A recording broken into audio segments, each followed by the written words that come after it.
Podcast. Lo mejor está por escuchar.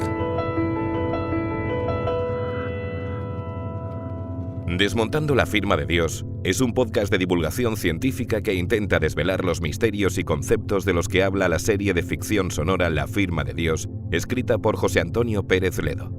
El guionista y autor de la serie conversa en este episodio con un experto sobre qué es la posthumanidad.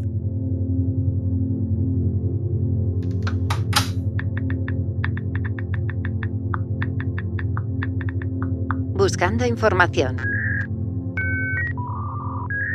Que las nuevas tecnologías han alterado nuestra vida y que lo harán aún más en el futuro es algo incontrovertible. En los últimos años, con el crecimiento exponencial de la sociedad tecnológica, empiezan a alumbrar nuevas preguntas, algunas de carácter ético, algunas de carácter filosófico. Muchas de ellas hunden sus raíces en los años 50, década en que nació el movimiento transhumanista que busca, o considera inevitable, la trascendencia de la humanidad por medio de la tecnología. En esta charla reflexionamos sobre esa quizá inevitable fusión de humano y máquina. La esperanza de vida era altísima y cada vez había menos enfermedades crónicas y casi ninguna mortal. Seguía habiendo casos de STG, claro, pero era una cosa anecdótica. Nadie se moría de aquello y algunos hasta querían cogerlo.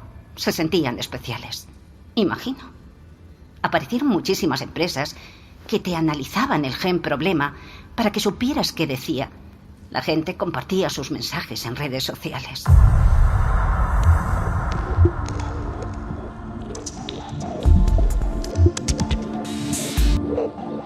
Desmontando la firma de Dios. Episodio 7. Hacia la posthumanidad. Charlamos con Albert Cortina. Estamos con Albert Cortina, abogado, urbanista y ensayista. Albert es profesor en la Universidad Internacional de Cataluña en el grado de Bioingeniería. Es coautor de los libros Humanos o Posthumanos, Humanidad Infinita, Humanismo Avanzado para una Sociedad Biotecnológica y Despertad, Transhumanismo y Nuevo Orden Mundial, donde aboga por una integración entre ciencia, ética y espiritualidad. Hola, Albert. ¿Qué tal? Bueno, vamos a empezar por los pilares de todo esto, ¿no? Y lo primero que me gustaría es que me contases qué es el transhumanismo. Bueno, pues es una corriente que se inició como corriente de pensamiento filosófica y que creo que está avanzando hacia una nueva ideología bastante adecuada a cómo nos estamos organizando en este siglo XXI y tal vez incluso hasta una tecnoespiritualidad. Aboga por una trascendencia de nuestra condición natural humana hacia otra cosa, hacia un transhumanismo en transición, es decir, a una etapa de transición hacia algo que desconocemos y que se le denomina posthumanidad. Uh-huh. ¿Y qué es esa posthumanidad, ese objetivo del transhumanismo? ¿Cómo podemos imaginárnosla? Pues pueden salir desde distintas visiones, ¿no? Si hablamos de la bioingeniería, la modificación genética, pues bueno, ese mejoramiento humano por el que aboga el transhumanismo, ¿no?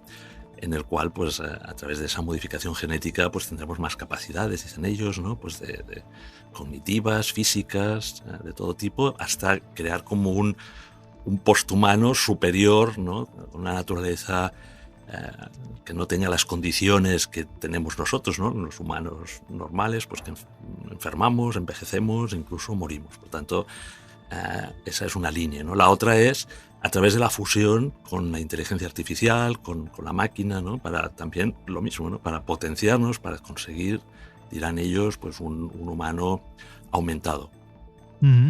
Casi un cyborg, ¿no? Una mezcla entre cyborg y superhéroe sería prácticamente, ¿no? Sí, es un híbrido que está por ver, ¿no? O sea, no la definición de posthumano, como te digo, pues irá viéndose, ¿no? Si a través de una u otra línea o incluso a través de un organismo tecnológico, por tanto no humano, vaya adquiriendo una superinteligencia, una hiperinteligencia, y algunos dicen hasta que acabe siendo autoconsciente, ¿no? Como resulta que somos humanos.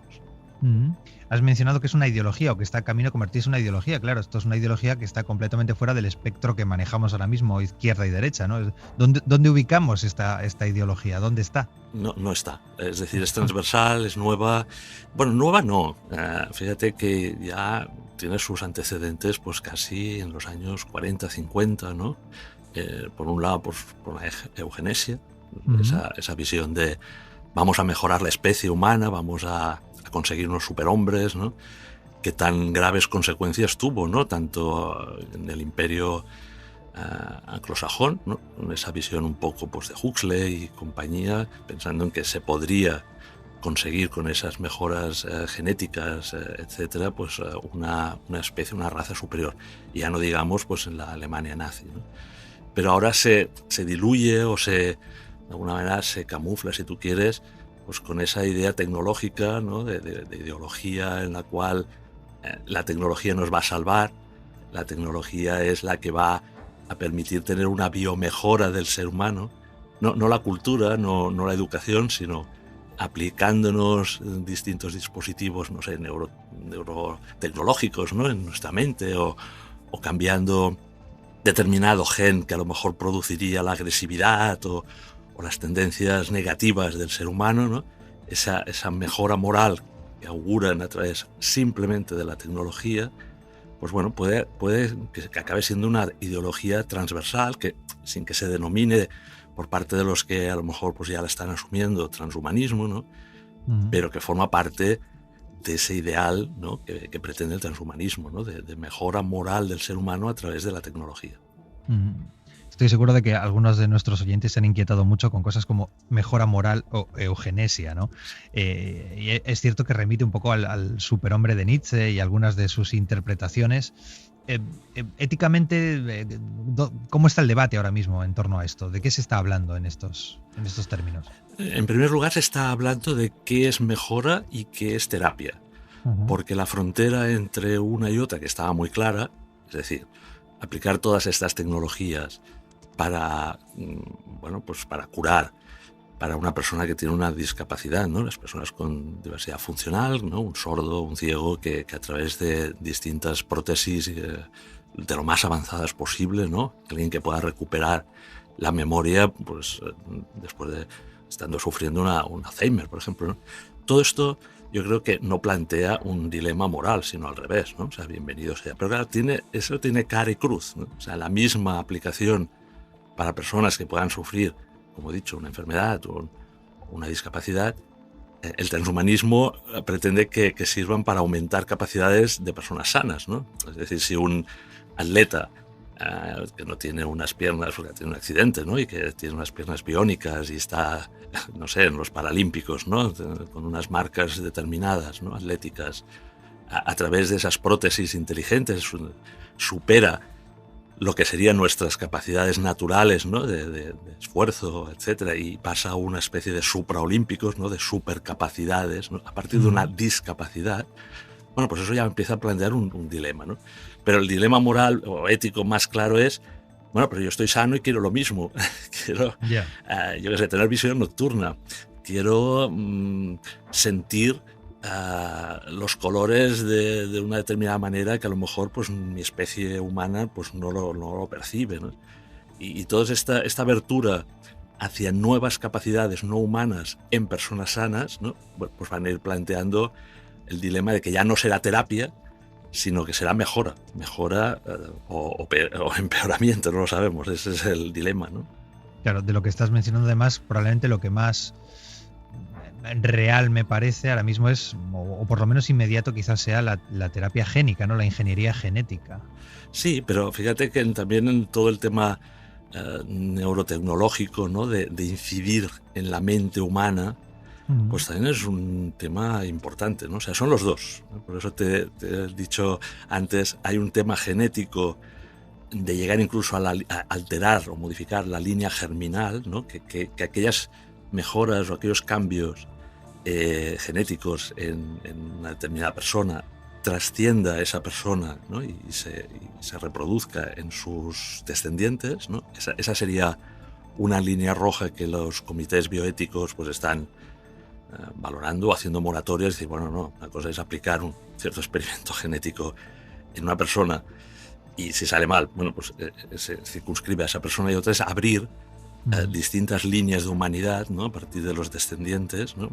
Alterando la línea germinal, ¿no?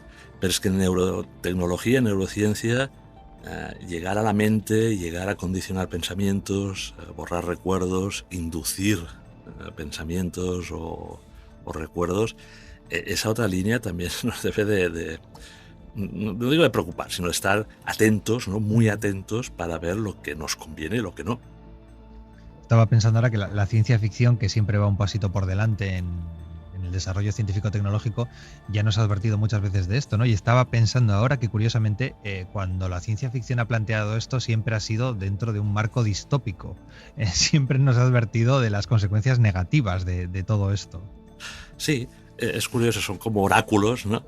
A veces apocalípticos, ¿no? Por eso decía que también tiene todo unos términos un poco mesiánicos o tecnomísticos, porque sí, hay alguna visión, sobre todo de la ciencia ficción, ¿no? En la obra literaria, que nos anuncia una especie como de apocalipsis, ¿no? La especie humana pues desaparece y el advenimiento de otra cosa, ¿no? Que pueda ser esa superinteligencia, ¿no? Lo vemos en el HAL, por ejemplo, de Odisea 2001, y esa, digamos, batalla entre dos inteligencias, ¿no? La inteligencia humana del Dave, ¿no? Del astronauta de la nave, que está ahí como luchando por su supervivencia con el superordenador, que es HAL, y que casi parece una inteligencia humana, ¿no? Pero es que después muchas películas ya, que ya es, digamos, un clásico, pero más recientes, películas recientes, nos advierten siempre parece como advertencia, ¿no?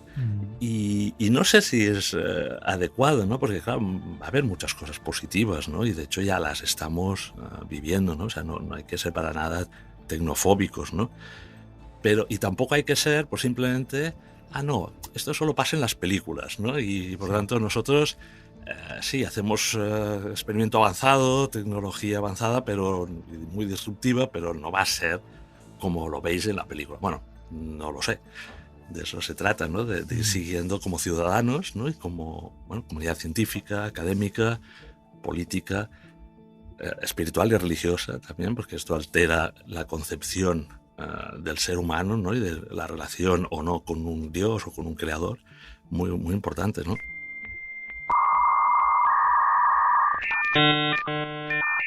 Nosotros en el Teide estábamos experimentando con mejoras genéticas muy modestas. Oxigenar mejor la sangre, mejorar la elasticidad muscular, tejido cutáneo y subcutáneo autorreparable, cosas así. Y de repente, los americanos presentan un escuadrón de militares ambidiestros que ven en la oscuridad, que pueden contener la respiración durante 1 hora, que pueden pasarse sin comer 6 días. ¿Qué más? Ya ni me acuerdo. No dormir. Ah, sí. Que pueden estar sin dormir no sé cuánto.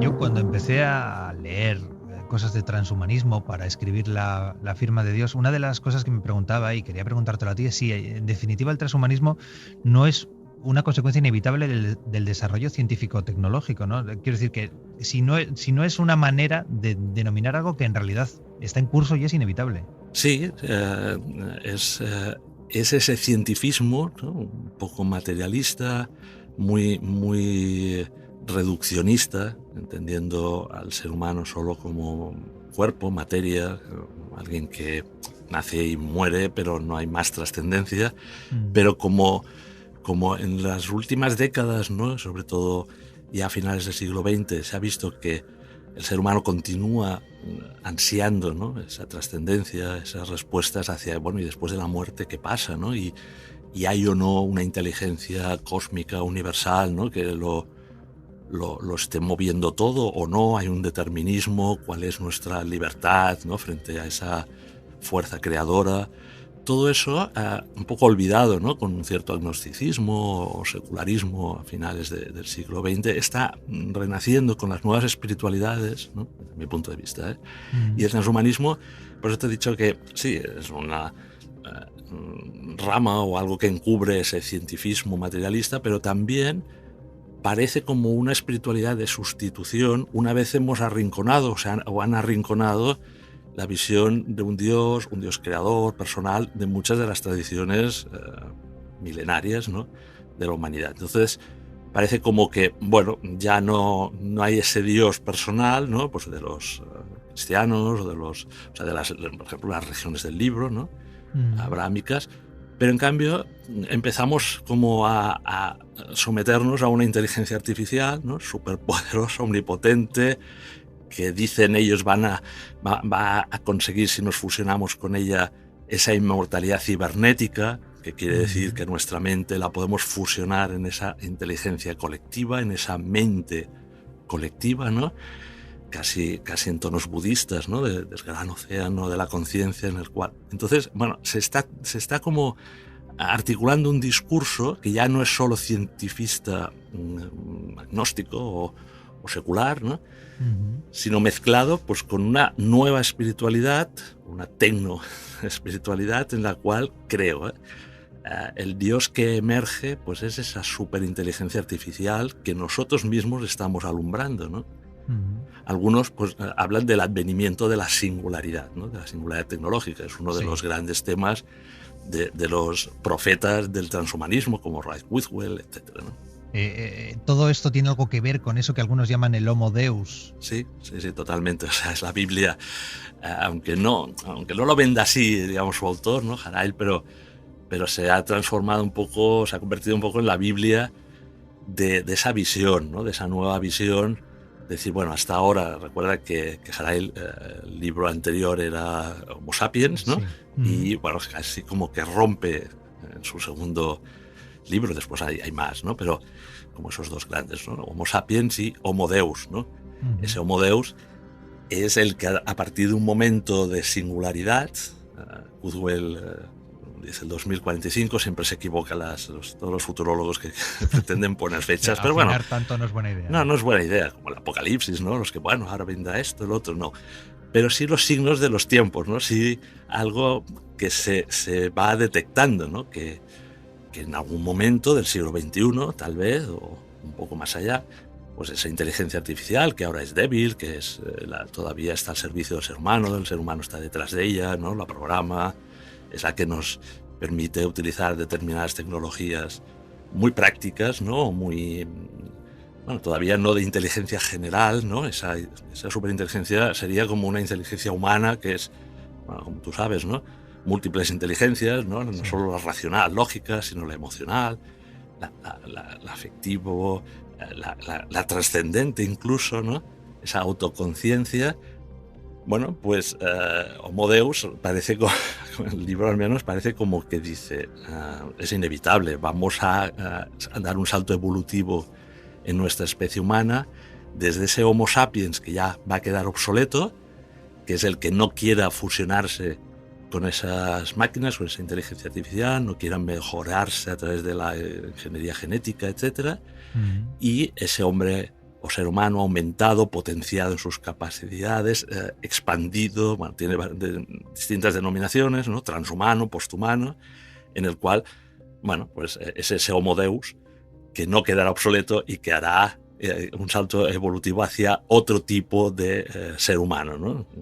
Será posthumano. Oye, ¿y el humanismo, lo que siempre hemos llamado humanismo, desde la Ilustración, dónde queda en todo esto? Pues ese es el gran debate actualmente, ¿no? Si el humanismo, los humanismos, ¿no?, porque hay los que tienen base cristiana, después los hay en base secular, incluso humanismo marxista, ¿no?, los distintos humanismos que siempre lo que habían puesto en el centro es a la persona, aumentar sus derechos, ¿no?, los derechos humanos, derechos civiles, pero siempre sin querer abandonar la condición humana, ¿no? Es decir, sabíamos lo que es el ser humano, ¿no? Estamos viviendo pues distintos acontecimientos mundiales que, bueno, nos vuelven a la realidad, ¿no? O sea, continuamos con las guerras, con las pandemias en las cuales pues, somos vulnerables, frágiles. Ese es el ser humano, esa es la condición humana. Y los humanismos, hasta ahora, desde el clásico hasta el último que podrás imaginar, digamos, de finales del siglo XX, ahondaban en la mejora de las condiciones de los derechos, de las condiciones de calidad de vida, etcétera, del humano en tanto a ese mismo, ¿no? A través de la educación, de la cultura, pero nace como una crisis de ese humanismo, precisamente por los acontecimientos. Es decir, bueno, pues es que ni la educación, ni la cultura, ni la religión han impedido que en el siglo XXI continuamos matándonos, y etcétera, ¿no? Y nace como esa ruptura con el humanismo o los distintos humanismos, sobre todo en el cristiano, ¿no? Porque el humanismo cristiano, que está en la base de bastantes de las declaraciones de derechos fundamentales, etcétera, pues, ha desarrollado el concepto de dignidad de la persona, de libertad, ¿no? A partir, pues, de una visión de digamos, doctrina social de la Iglesia, etcétera, ¿no? Se abandona eso y repito, se pretende una nueva ideología en la cual dicen, bueno, es la tecnología la que va a mejorar al ser humano, no las, digamos, la educación, no las humanidades. No. Y claro, eso puede ser peligroso, ¿no? Porque entonces, ¿qué quiere decir? Que la persona ya se queda fuera del centro de atención, que era lo propio del humanismo. Ponemos a la tecnología en el centro de ese transhumanismo, posthumanismo, y nosotros, bueno, o nos adaptamos o quedamos obsoletos y fuera de juego, ¿no?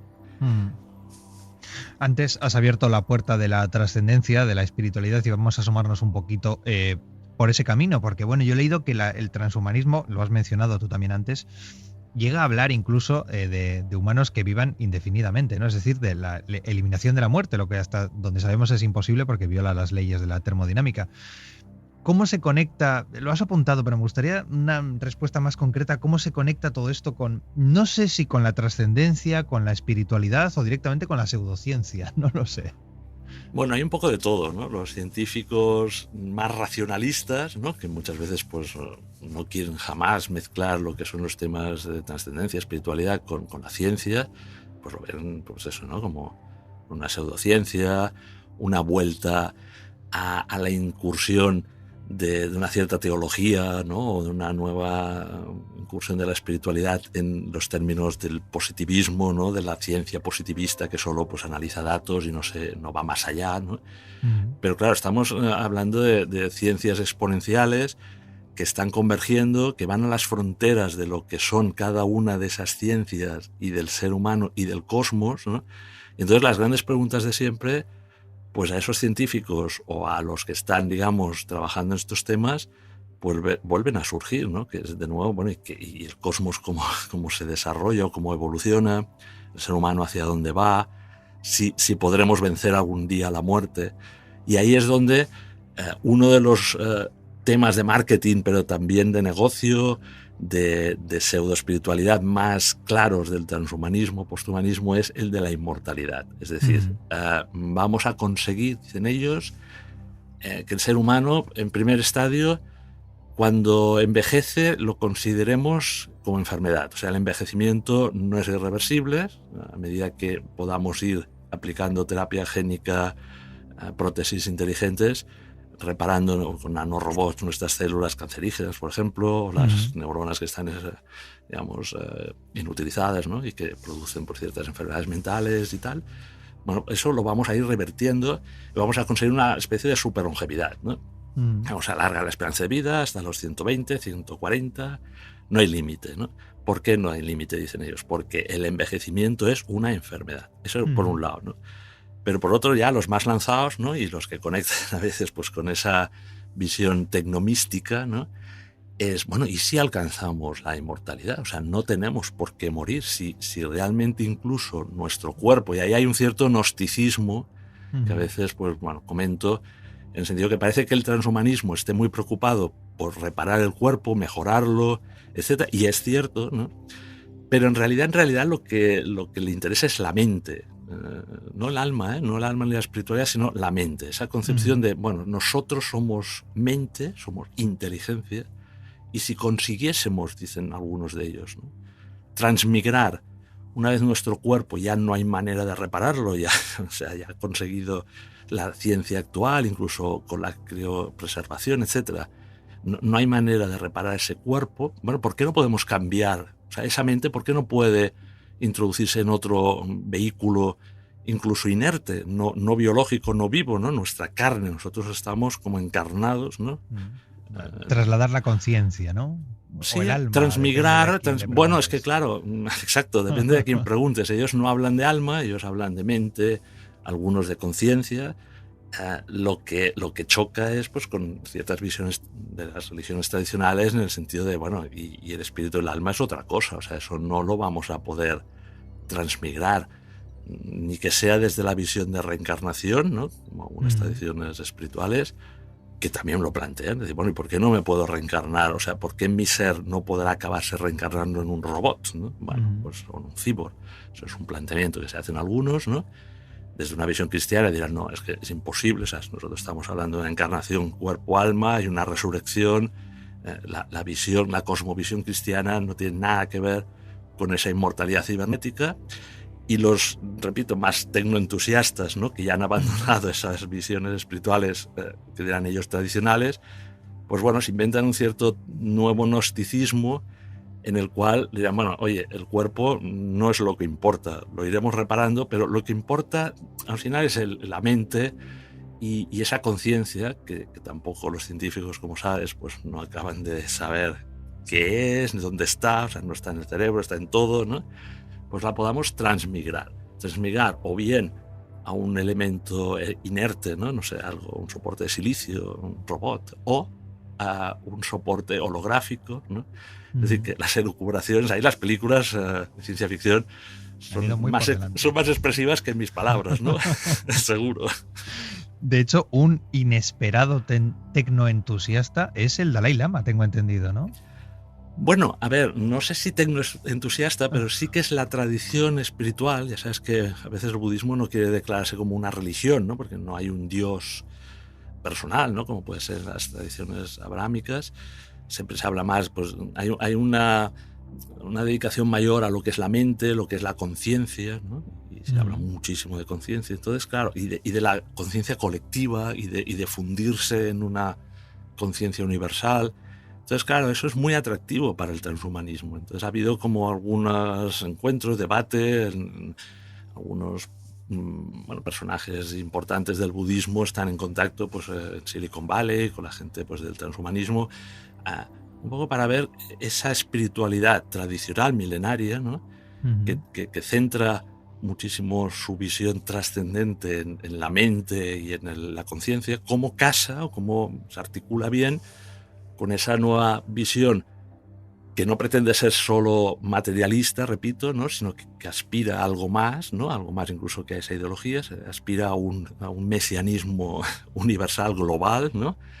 A veces, bueno, en ese último libro que has comentado, has citado, de Despertar Transhumanismo en un orden mundial, un poco lo que digo es, esa visión casa muy bien, o parece que es la ideología del nuevo orden mundial, que pretende ir unificando todo, ¿no? O sea, globalizando incluso la espiritualidad, ¿no? Conseguir una nueva espiritualidad global que sea soporte de un poder global universal. Bueno, pues en esa línea casa muy bien, o sea, se articula perfectamente la visión de cierto transhumanismo de Silicon Valley, de estos futuristas un poco New Age, ¿no? Que ya desde es California, ¿no? Y tienen una visión, pues... Pero claro, también, por otro lado, a veces pienso, nosotros estamos muy centrados en Occidente y conocemos mejor esta línea de evolución, pero y Asia y China, a lo mejor, desde su visión espiritual, ¿no? Pues ese transhumanismo pues también se articula, ¿no? A través de una cierta espiritualidad oriental, asiática, ¿no? No lo sé, es un tema interesante para ir siguiendo. Bueno, ya para acabar, me gustaría que me dijeras en tu opinión cuál crees que van a ser los desafíos socioeconómicos que nos va a plantear el transhumanismo, o al menos la parte inevitable del transhumanismo, es decir, ese acercamiento hacia el cyborg, si queremos, esa mejora inevitable del ser humano en el futuro. Bueno, para un lado, la pregunta es si los teóricos del transhumanismo están pensando en toda la humanidad o solo en un grupo, unos cuantos, una élite. Sí, es un matiz importante. Ese es el primero, porque ellos dicen que es para toda la humanidad. Por otro lado, están diciendo que tanto para el tema del cambio climático, el medio ambiente, la superpoblación, pues es excesiva, que somos demasiados, que para cuando se automatice la economía y bueno, los robots, los automatismos, la inteligencia artificial, pues vaya tomando el control de ciertos trabajos, ¿no? Y que mucha gente pues que quedará obsoleta en esos trabajos al menos, pues claro, el primer reto, al menos durante las próximas décadas, es el que ellos plantean, a veces así solapadamente, bueno, lo dijo también Haray, ¿no? El autor de Homo Deus, va a sobrar gente, ¿no? Y claro, dices, bueno, pues madre mía, entonces ¿cómo se hace esto, no? Porque si todo esto de la superinteligencia, la superlongevidad, el superbienestar que plantean ellos es solo para una élite, solo para, no sé, 1.000 millones, 3.000 millones de habitantes en la Tierra, que les parezca que pueden ser pues, súper longevos y que puedan aplicarse todas estas terapias, etcétera, que son costosísimas, por supuesto, ¿no? O sea, hay una película que es Elysium que lo refleja muy bien, ¿no? Es decir, hay unos cuantos por ahí que pueden tener acceso, ¿no? a esas terapias mejoras, ¿no? y el resto en la Tierra, pues bueno, una Tierra superpoblada, contaminada, etcétera. Bueno, ese es el principal reto de la globalización, si es que queremos hacer una globalización democrática para las personas, etcétera, desde la libertad, ¿no? Que es, bueno, cómo vamos a desarrollar esa transición hacia un nuevo estadio, que bueno, casi siempre pues, tiene unas consecuencias muchas veces dolorosas, ¿no? Esas transiciones, ¿no? de un paradigma a otro, de una revolución industrial hacia otra, ¿no? De una era hacia otra era, que es lo que estamos viviendo, como esa transición la hacemos lo más suave posible pues para que las personas más vulnerables, que no puedan seguir ese ritmo, que no quieran hibridarse, que no quieran, pues realmente no queden obsoletos, que es el planteamiento que nos hacen, ¿no? O sea, una gran desigualdad, unas grandes castas tecnológicas que por un lado se disparan, ¿no? Hacia una nueva humanidad, ¿no?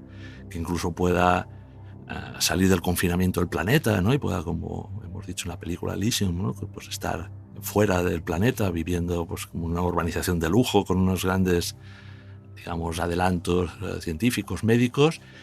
¿Y qué hacemos, no? Eso no se lo plantean, y yo creo que tampoco la política actual veo que haya un debate serio, ¿no? Serio sobre lo que puede ser la aplicación práctica de ese transhumanismo en las próximas décadas. Y claro, se habla de que no pasa nada, es decir, siempre a cualquier revolución hay un pequeño paréntesis y después se crean muchos más puestos de trabajo. Bueno, esta no es una revolución cualquiera, ¿no? Industrial. Esta es una revolución en la cual no se va a necesitar al ser humano tal como lo hemos entendido, ni para mano de obra, ni para la guerra, ni para... ¿no? Es decir, a veces las grandes masas de personas que los sistemas económicos, políticos, pues han tenido que gestionar, ¿no? Sino que va a haber una automatización, una irrupción de la inteligencia artificial, de la robótica, etcétera, que durante las próximas décadas pues nos va a plantear unos temas políticos, económicos, sociales muy graves, ¿no? Y si el planteamiento es únicamente la renta básica universal y el entretenimiento lúdico a través del metaverso, ¿no? con la realidad virtual, aumentada. El pan y el circo, ¿no? El pan y el circo. Bueno, ¿qué es lo que están planteando algunos gurús, digamos, de esta cuarta revolución industrial, ¿no? Del Foro Económico Mundial, de ese gran reinicio, del gran reseteo del globalismo, ¿no? Si eso es lo que nos espera, por tanto, una vida sin sentido de muchas personas en Occidente, no estoy hablando ya de las personas que ya, desgraciadamente, en otras zonas del planeta, pues esto ya lo están sufriendo, ¿no? Sino en nuestros entornos democráticos, occidentales, de bienestar, que nos pueda llegar esa visión.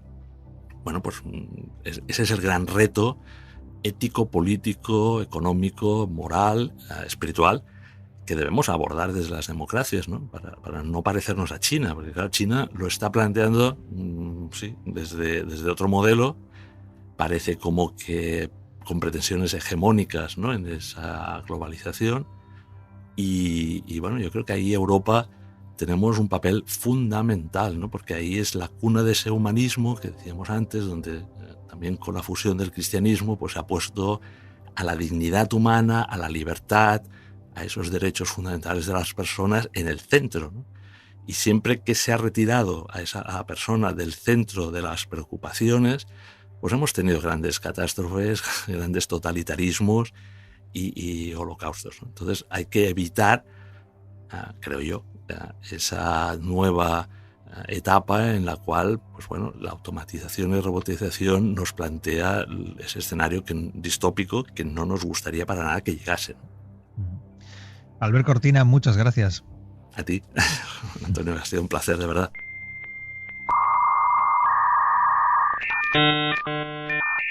Analizar la crisis a posteriori es fácil. ¿Cómo se pudo hacer esto? ¿Cómo se pudo hacer lo otro? Lo difícil es estar ahí, al pie del cañón, sin saber lo que va a pasar al día siguiente.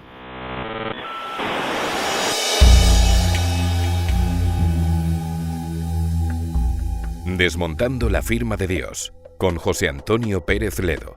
Una producción original de Podium Podcast.